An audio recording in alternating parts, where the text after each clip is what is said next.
So the topic that I've chosen to present on this evening is based on self-care. So and we're gonna go through each element, and I've also have a few I've actually found.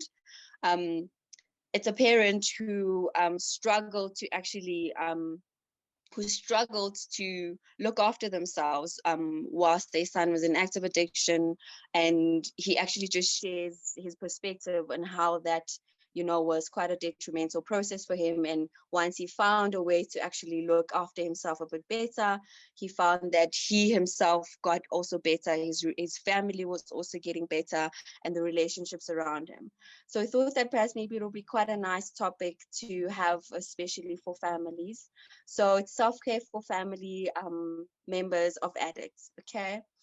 And what we're just going to go through firstly is just a definition of what self-care is, just a brief definition of what self-care is. And we're also going to go through on the aspects of what self-care isn't. And we look at all these distinctions, okay? So when we look at what self-care is, so self-care is any activity that we do deliberately in order to take care of our mental, emotional, and physical health. It's a simple concept, but often overlooked because we feel that if we take care of ourselves, it feels like we're being selfish or anything like that. And we're going to go through just a few elements of it as well. So good self-care is the key to improved mood and also reduced anxiety.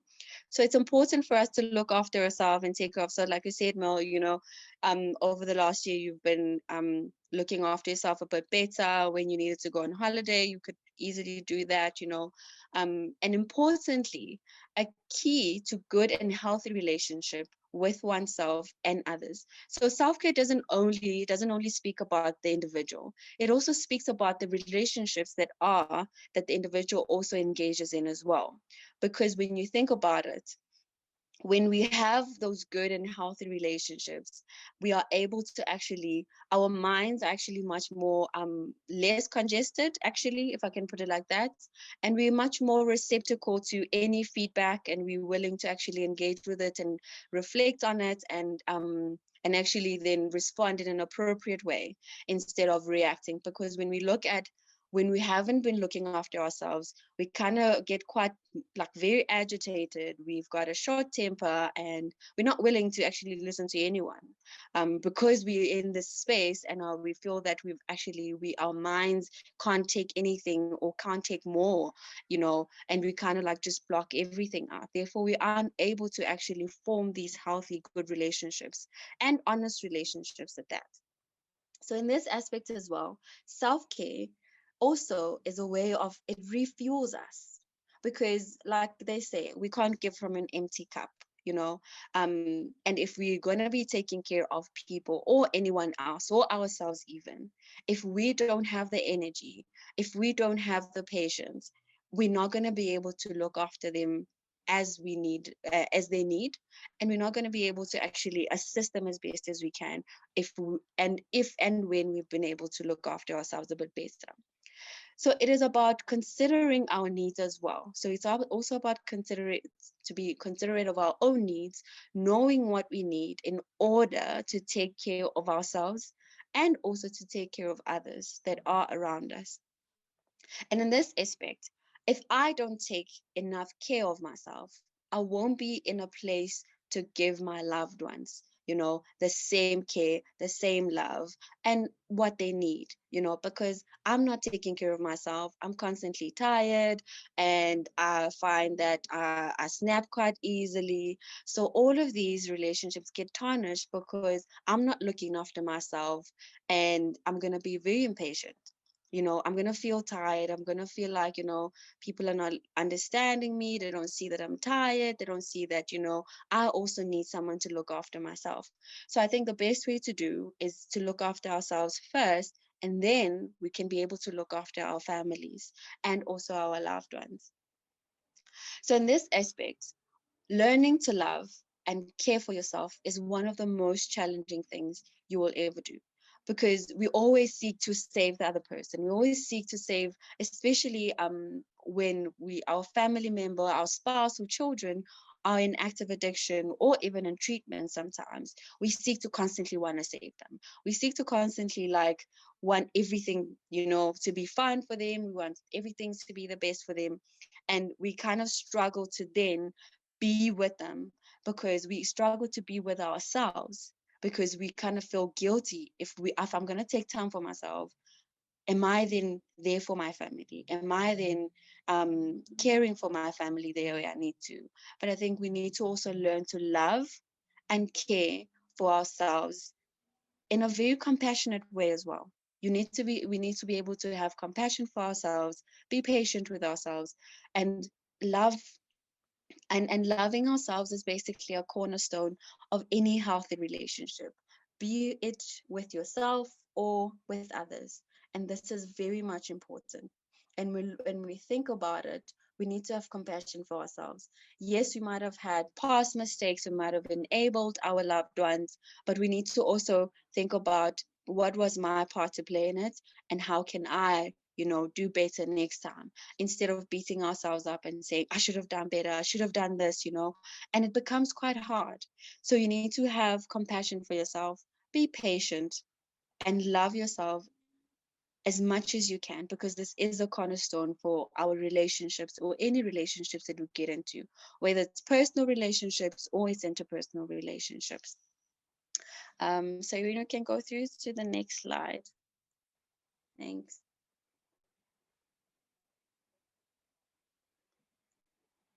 Thank you. Okay. So what isn't self-care? So, and when we look at these things and we look at what self-care isn't, it's important to know what self-care isn't, because self-care isn't something we force on ourselves. We don't force ourselves to look after ourselves. We need to actually say, I need this. I am tired. I need to give myself a bit more leeway. I need to give myself a bit more time to me and heal my body, let my body relax, let my mind relax. We need to be emotionally and mentally healthy in order for us to look after everyone else. So self-care isn't something um, we do not enjoy doing. And in all aspects, we need to be able to start doing the things that we enjoy, and get back to whether you love the gym, reading, or cooking your favorite meal, or even, exploring different meals. You take time for yourself or to the things that you love. So self-care, it is not something that takes from us. So it doesn't take from us. So actually, we gain more from looking after ourselves than anything. So self-care is not a selfish act. And I want to reiterate this, because it might feel like we're being selfish in the moment when we just take an hour to ourselves, to just recoup and to let our minds, just refresh, reboot, and our bodies to do the same. It's not a selfish act. We are actually trying to look after ourselves a bit better than we did before. Okay. And then when we go to the next slide,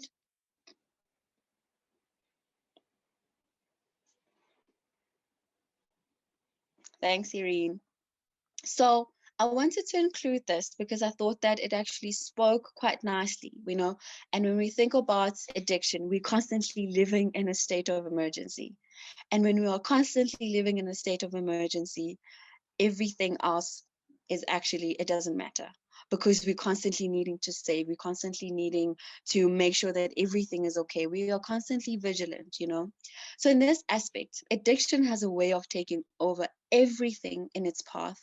And for parents, spouses, or family members of individuals struggling with addiction, it is natural to want to devote ourselves entirely to their care, because they are in crisis. And when individuals are in crisis, especially individuals who are struggling with addiction, we constantly want to make sure that they're okay.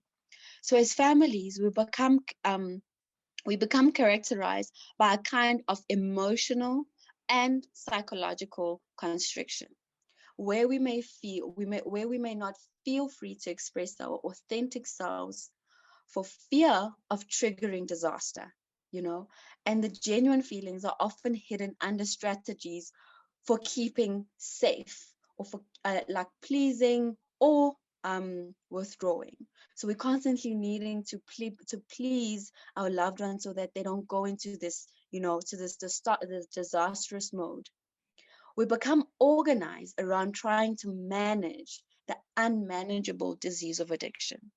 And we just get stuck in this loop. We get stuck in the cycle, becoming remarkably inventive and trying everything we can to come up with to contain the problem and to keep the family from blowing up. Because you're not just saving yourself now, you're not just saving the individual who's struggling with addiction. We're also then trying to save the whole family. Because if everything blows up in the family, perhaps maybe the neighbors will see, or the extended families will see, and will like then get quite scared. What will they say? How will they think of us? What's going to happen to my son? Or what do I think about my parenting skills? Or what did I think about my relationship with my spouse? So all of these will play a factor. So we'll always try to come up with inventive ways, to contain the problem and keep the family from blowing up. So basically, in this essence, the alarm bells in the system are constantly on a low hum, causing everyone to feel hypervigilant, ready to run for emotional or physical shelter, or to actually even erect any defenses at the first sign of trouble. So we always guarded, we always hypervigilant, we always in that state of just in a state of emergency. We're always looking and kind of like, oh, what's going to happen now? What's going to happen? He came home drunk. What's going to happen? He looks high, how is his behavior going to be like? How is she going to be like now with the children, or with me as a spouse or as a parent? How's my child going to be like with me when now they are in the state, this drunken state either, or even a high state. So it just, it perpetuates this whole cycle where now you're constantly hypervigilant, and you're basically now you're waiting to react, and you're waiting to save, or you're waiting to kind of hide or protect yourself or protect everyone, or even protect the individual who is struggling with addiction. And when we go on to the next slide, thanks, Irene. In this state of constant emergency, it can seem impossible to think of anything else. So our focus is literally in that state of emergency. Everything else actually kind of takes a backseat, because we need to actually make sure that we're putting out this fire, or we're putting out the disaster, and making sure that everything is okay. Moreover, it can feel counterintuitive to the point of absurdity, And if we stop focusing on our children or spouses or family members and start focusing on ourselves, that could be the moment where we miss the opportunity. We squander, we become quite anxious, and we we on edge constantly. Turning inward can feel hazardous, as it could take us off course. And it might feel now, because there's a state of emergency, if I'm going to look after myself, then I'm going to feel like I'm betraying my loved one, or I'm going to feel guilty, or then I'm going to blame myself if something happens. So the state of emergency paralyzes us. And often we don't recognize the true danger of this approach until our children or spouses or family members are in treatment, and we are left to grapple with the thoughts and the feelings that have gone unseen and unexpressed throughout the active addiction state. So when our loved one eventually goes to treatment, then we're left with all these feelings. And I think this speaks greatly, and I know Cheryl went over and went through intense codependency and the elements of it and the characteristics of codependency. And so now when we're home, because we're used to living in the state of emergency, when our loved one goes into treatment, we then have to grapple with the thoughts, with the feelings. We just worry. We worry about, is my loved one okay?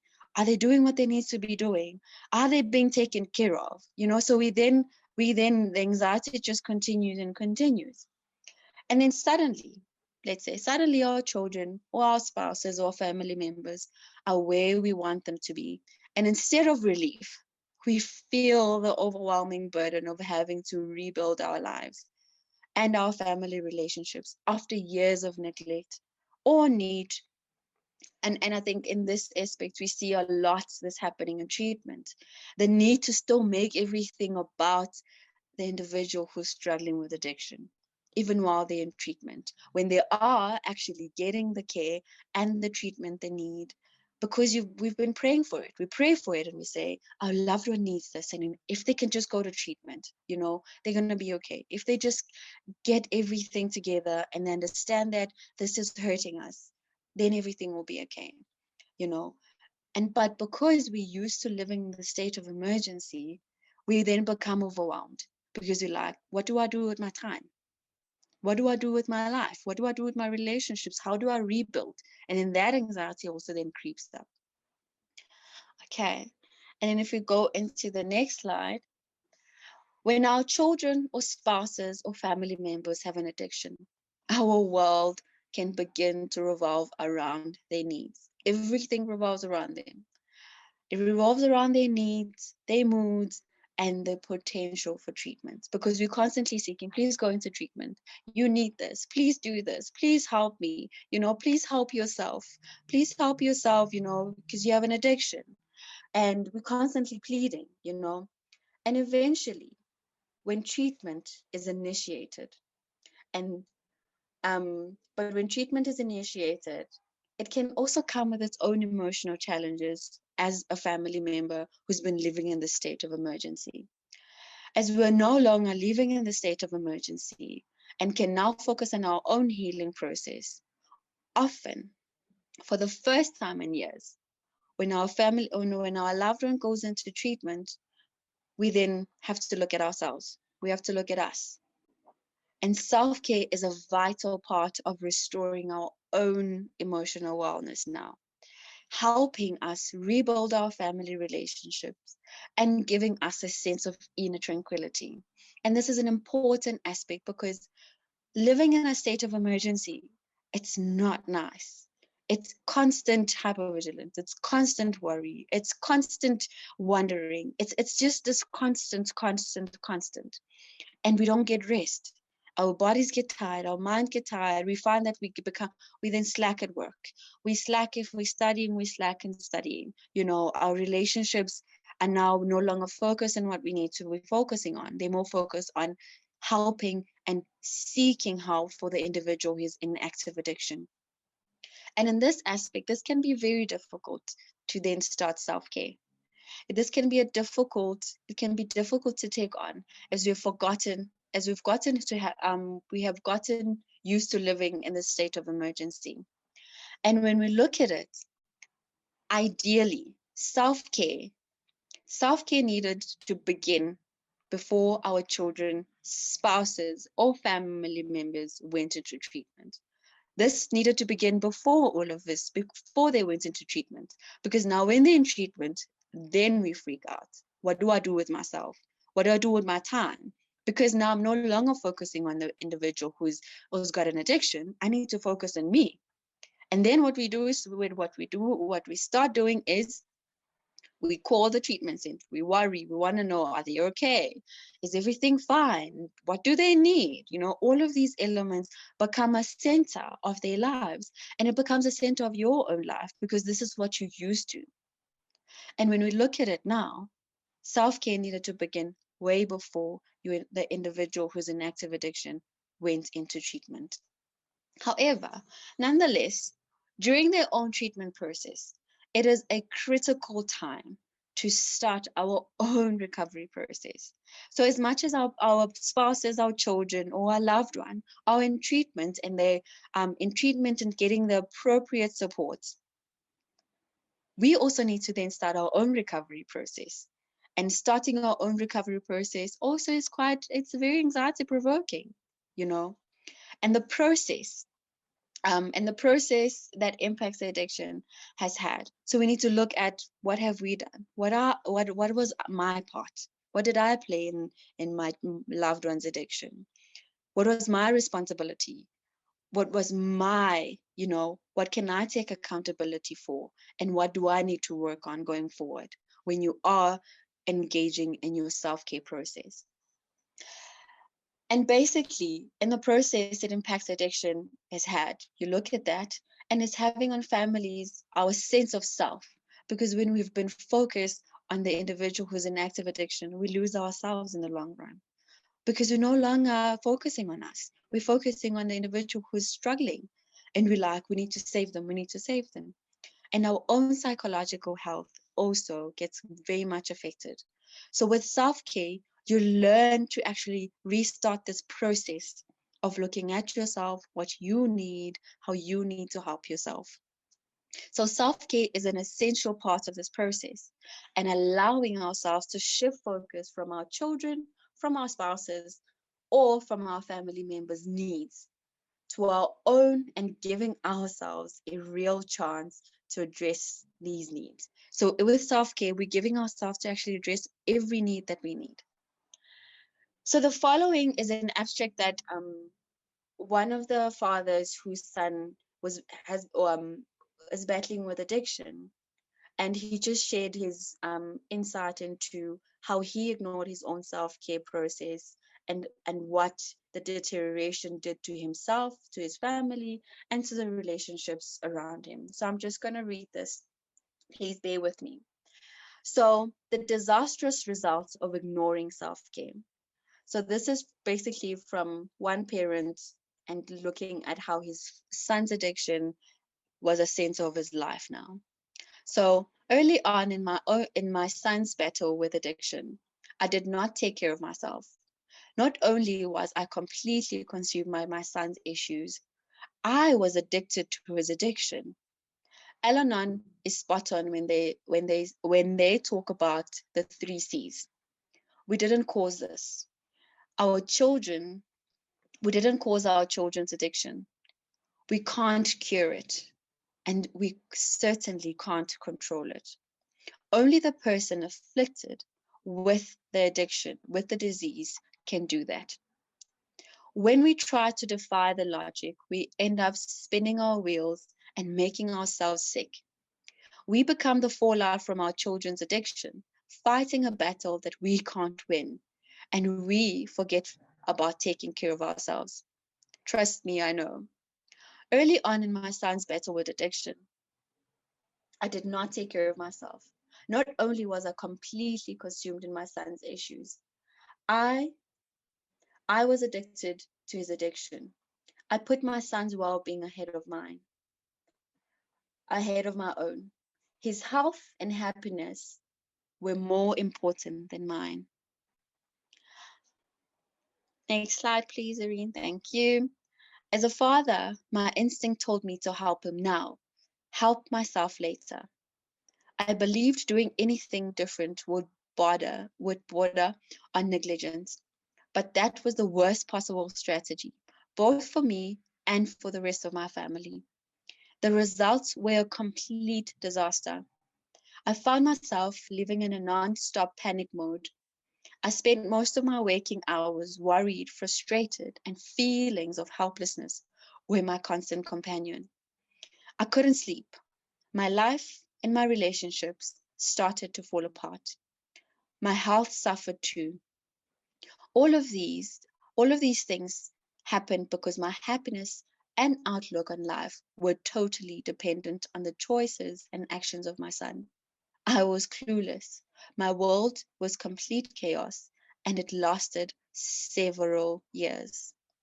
So this is basically just a small abstract from a father who struggled to look after himself whilst his son was in active addiction. And he shares what this took from him. And he shares his state of state of emergency. That he felt that if he just focused on his son, made sure that he was okay, and he would look at himself later. And he saw himself deteriorate. He saw his relationships deteriorate.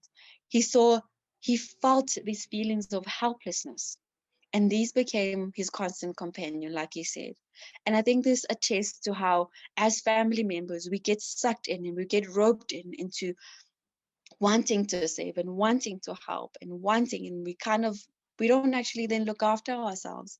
And before we know it, our world is basically in complete chaos. And we even lost ourselves in the long run.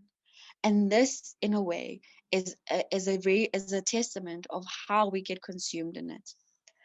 So in that, I wanted just to also include, so just few self-care strategies, you know, that is as individuals, it's besides just individuals, but also as families who are grappling with individuals who are in active addiction and we struggle constantly. Please get help. Please go for treatment. Please stay in treatment. Please stay longer in treatment. We're constantly begging, we're constantly pleading, we're constantly asking, and constantly worrying. And in this way, we need to look after ourselves. We need to take care of ourselves. And in looking after ourselves, we need to seek professional help. And in seeking professional help, it can look in different ways for different people. But I thought that I should just mention a few things that perhaps maybe in working through, with your professional, whether it's with a counselor, whether it's with a psychologist, and whether also, you with friends and everything like that, you seek professional help and ask and say, who do you know that will be able to assist me because I'm struggling? So you seek professional help, you see whether it's a registered counselor or whether it's a psychologist, or and just you work on letting go of regret or blame or responsibility, because we take on so much responsibility as families of individuals struggling with addiction. We say, oh, it was my fault. Oh, I should have helped this way. Oh, I should have not let them leave. Oh, I should have given them the money. Oh, I should have, so we have all these things in our minds, and they just basically center us, and they become literally our companion. And in seeking professional help and in your own individual space, work on what was my part and what can I let go of. Let go of regret, blame, and responsibility. And I know Shani did a lovely presentation as well. So also detach with love. Detach with love. So basically, it's all about setting boundaries and saying, I am not going to allow this to happen. I am not going to fund, or I'm not going to enable your behavior. So you need to be able to detaching with love doesn't mean that you no longer care for your family or for the member of your family who's in active addiction. You still care for them. But when we enable their behavior and we're constantly seeking to save them from their consequences, we are actually hurting them. We're hurting them more. And we need to be able to explore your codependency, because you are now addicted to the addiction. You're addicted to your son's addiction, or you're addicted to your daughter's addiction, or you're addicted to the fact that with the chaos and the codependency there is booming.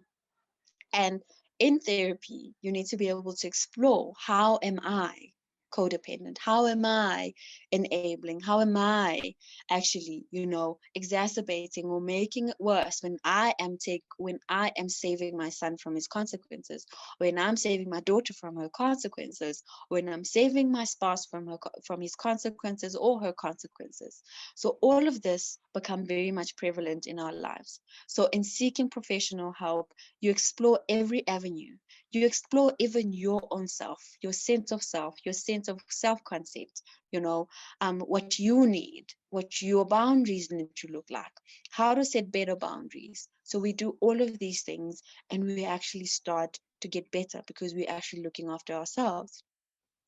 And the other thing is connecting with peer groups like Nalnon or Al-Anon or Tough Love. You engage in these processes, you engage in family support groups as well, where you start learning. You start learning about the 12-step program, the disease of addiction, and like the father who shared his brief story of not taking care of themselves, we think about the 3 C's. We didn't cause this. Can't cure it and can't control it. So therefore, what can I do? So there's different elements when you participate and when you are in, part of a support group.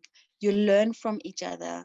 You ask for help, because in that say you say, I'm struggling with my son, or I'm struggling with my husband, or I'm struggling with myself. I don't know how I can be with me now, because the state of emergency or the chaos is no longer in my household.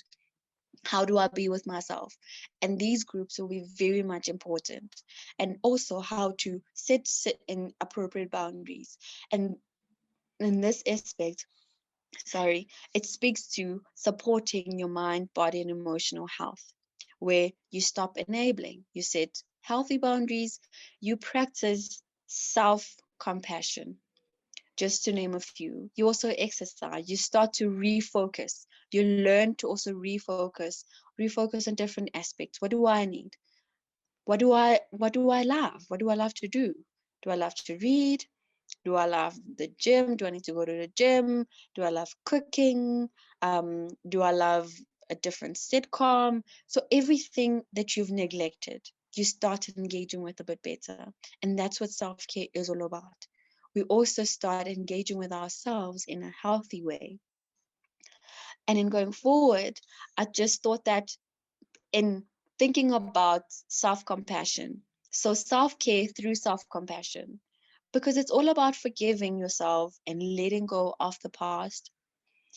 So I've just naming a few around self-care activities that one can undertake, that one can look at, and these are just not exclusive to just these ones that we've mentioned here.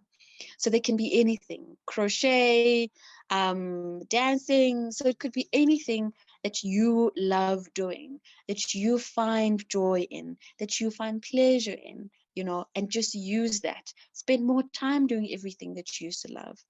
Like Mo was saying, traveling, um, going out to watch a movie, and just doing the things that you love, treating yourself to a massage or a facial or a pedicure. You look after yourself a bit better. You start doing your hair a bit better. And you start engaging in all of these aspects that you've kind of neglected whilst you were in that state of emergency, because our loved one was more in need and we felt that we needed to give them that. But also, that doesn't mean we need to take away from ourselves. In order for us to be able to look after them a bit better and their needs, we also need to look after ourselves and cater to ourselves as well. So just to name a few: go for a hike, journaling, and taking a hot bath, just be with yourself, take a nice bubble bath, go to a comedy show, start laughing again, start engaging with yourself in a better way, go dancing, take a nap in the middle of the day, practice loving kindness meditation. So there's also now, which I think is quite beautiful, there's different apps that we can use for meditation, for deep relaxation exercises. So there's so many things that we can use and we can also explore as well. And also importantly, hanging out with friends, listening to relaxing music, taking yoga classes. So all these elements are part of self-care through self-compassion, because self-compassion is basically giving yourself the love that you need and giving yourself the support that you need, and being able to actually cater to your own needs as well, without only feeling like you need to cater to our loved ones, addiction or the state of chaos, and making sure that they're okay, making sure that they are safe, making sure that they don't hurt themselves. So we look after ourselves and we become kinder to ourselves. And I think in going forward into the next slide, so I thought that it would be quite nice to illustrate self-care, as an analogy, So to help illustrate how self-care is, I would like to use an analogy of an oxygen mask on an airplane. So before taking off, a flight attendant instructs you that you should put your oxygen mask on before trying to help others in an emergency. Why do you suppose that is? It's because if you are not breathing properly, you won't be able to help anyone else because you are paralyzed. In the end, the whole group will suffer. And this is actually then more about the family will suffer, your relationships will suffer, your mental state will suffer, your emotional state will suffer, your physical state will suffer. So there's so much. So think of self-care as your oxygen mask. By giving yourself the love, attention, and respect you're entitled to, you get the oxygen mask you need to keep on breathing. This allows you to be in the best condition possible to assist your loved one when they need it. You'll be able to think much more clearly and effectively, and your day-to-day life will improve exponentially. And this is an important aspect. So there's a quote as well. So this is basically it's a quote from David Schiff from his book, Beautiful Boy. So a father's journey through his son's addiction. So I'm just going to go through it as well, just quite quickly. I know we're running out of time. Um, I finally chose life for myself, and when I did, everything in my world started to improve, including my son. Taking care of myself was a game changer for everyone involved. I didn't stop caring about my son. I started caring about myself. I realized that when a person is addicted, they're not the only one who needs recovery, because addiction is a family disease. I began therapy, went to support group meetings, read a bunch of self help books, and started eating healthier and treating myself to a new bike so I could exercise regularly. My self care or self recovery program was truly liberating. As a parent of a child going through addiction, figuring out that our life, figuring out that your life is the most important one in the equation is probably the most difficult thing you'll ever have to do. Some parents never learn or accept that self care should be the number one thing on their to do list when they have a children that is struggling. It took me a while, but I'm glad that I finally bought into the idea. Into the idea, I probably wouldn't be here today if I hadn't. If your child's addiction is having a negative impact on your life, do me a favor and try taking better care of yourself. Make you the top priority in your life. Yes, it might sound selfish. It might even sound a little bit crazy, but take it from me, someone who was once extremely skeptical. It will change your life for the better. And you know what? You totally deserve it. And I think I just wanted to just include this as well. And it's from a beautiful book, A Beautiful Boy. And it actually speaks greatly to how different parents or individuals, spouses and everyone around the world struggles to look after themselves when they're in the state of emergency. But this is an important aspect for us to actually start engaging in self-care and looking after ourselves a bit better. And in summing up, I'd like to say, um, when we take care of ourselves, we build strength to both tolerate what we can't change and change what we can. At the same time, as a calmer, happier person, we will be contributing to an atmosphere that is conducive to the change we hope to see in our loved one. And we'll be modeling healthy behavior we wish for in our loved ones as well. And thank you very much. That is the end of our presentation. T, we've just got a few comments that I'd like to read for you. From Okay. Kia, I hope I'm pronouncing it correctly. Kia says, this is so relatable. This is where I am at the moment. Very difficult to let my guard down. Sure. Thank you so much. And then we've got Arena, who says, this is very true. You can't pour from an empty cup. And then we've got Linky, who says, thank you very much, Tando, for a good topic. It's so true. Sure. Okay. Thank you so much, everyone. I think I know that it's been, living in living with a family member who is in active addiction, and also having to be in that state of emergency is very much, it's very hard.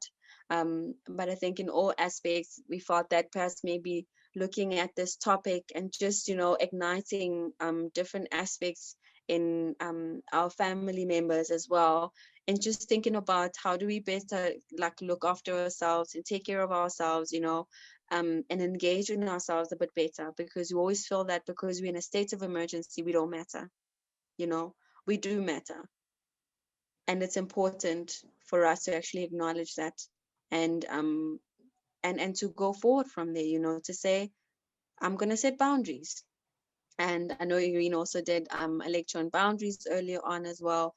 So we've got all these topics, and we need to engage with them, setting boundaries, looking at how am I enabling my family members' addiction?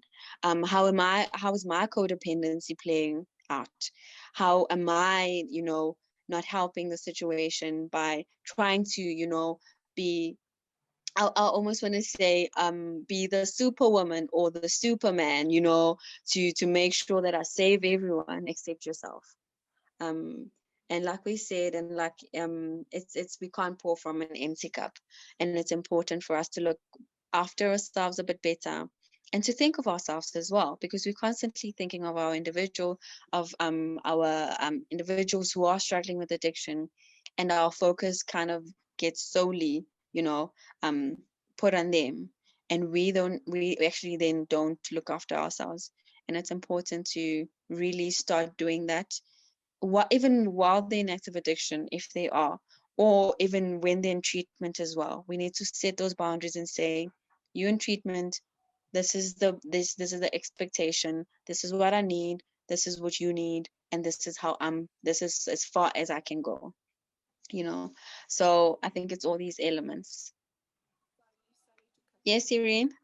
Think T also one of the, like with working with families every day, I think one of the things that we notice on a daily basis is we get the questions, but how do I do that?